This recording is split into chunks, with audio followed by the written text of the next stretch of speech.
What's going on, class? Today I was digging on the internet and I found 3 interesting stories from history that involve cats that I think you guys will enjoy. So, without further ado, here are the 3 craziest stories from history involving cats that I could find. Also, don't forget to like and share this video and subscribe if you're not already to stay up to date with the latest classes. We can all think of a list of things that don't mix, like oil and water, quantum mechanics, and general relativity, your credit card bills and your budget. But what about popes and cats? Let's go back to 1227, the year that this dude, Gregory the Ninth, would rise to the papal throne.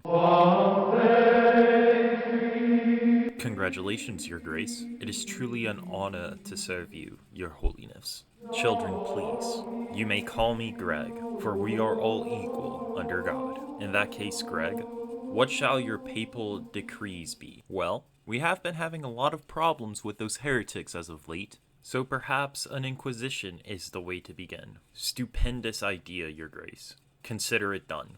And also, I want people to take arms against black cats. What? You fucking heard me? Kill black cats. Those fucking little furballs are obviously creatures that are loyal to Satan.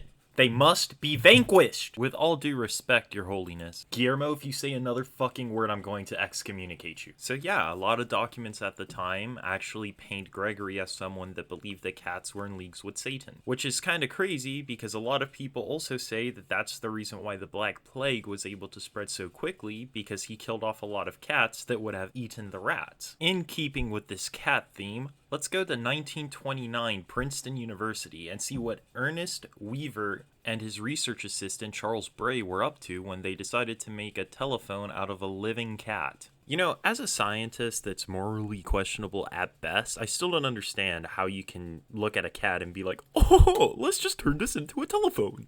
Even despite the fact that this research/experiment led to improvements and the development of cochlear implants, it's still kind of fucked up. And that's coming from the professor that once put his students on an island just to see how they would react to being alone, stranded in the middle of the ocean. I don't even know where their island is. I got drunk and forgot where it was.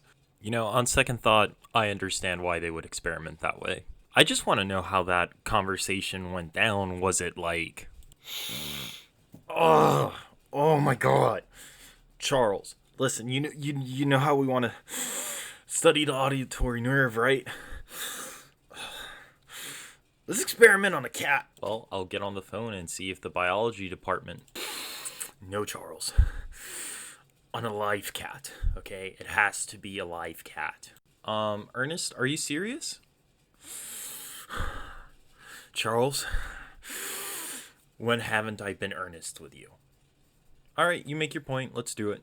And the craziest thing about that is that after the supposed conversation, they then proceeded to conduct this experiment. First, they opened the cat skull. This was to gain access to the auditory nerves. Then they attached one end of the telephone wire to that nerve and the other to a telephone receiver. Effectively, they created a transmitter. Weaver then took the receiver and went into a soundproof room 50 feet away. To their surprise, when Bray spoke through the cat's ears, Weaver could hear him through the receiver. Yep. Our final historical tale for today is about that time the CIA trained a cat to be a super spy. So it's no secret that the CIA was crazy during the 1960s. I mean, you got examples like Project MKUltra. But what they did for Project Acoustic Kitty, keep in mind this had a spent budget of $20 million, okay? They took a regular cat, put a microphone in its ear canal, and then they put a transmitter at the base of the cat's skull. They thought this was going to be a new and evolutionary way to gather information, since, you know, cats are sneaky, I guess, I don't know. But what happened was they spent $20 million to make a super cat, and then when it actually had its first test run, it got hit by a taxi. It didn't even make it to the target building. So that idea got scrapped, which is probably a good thing, because that idea, just to anybody that knows anything about cats, sounds horrible. But bear with me for a moment. Imagine if that would have been a successful project. This is what I like to think it would have been like. Sir, the preparations are ready. Good. We will proceed as planned. There is nothing the United States can do to prevent this global nuclear attack. We will begin our preparations for countdown. I expect you can be in charge of that. Yes, Master. Consider it done.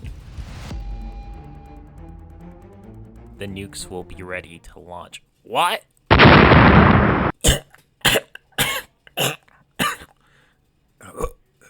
Who are you? But anyways, pupils, that brings us to the end of today's video. I hope you enjoyed, and if you have any topics that you would like me to cover in future videos, please drop them down below. I look forward to our next class together.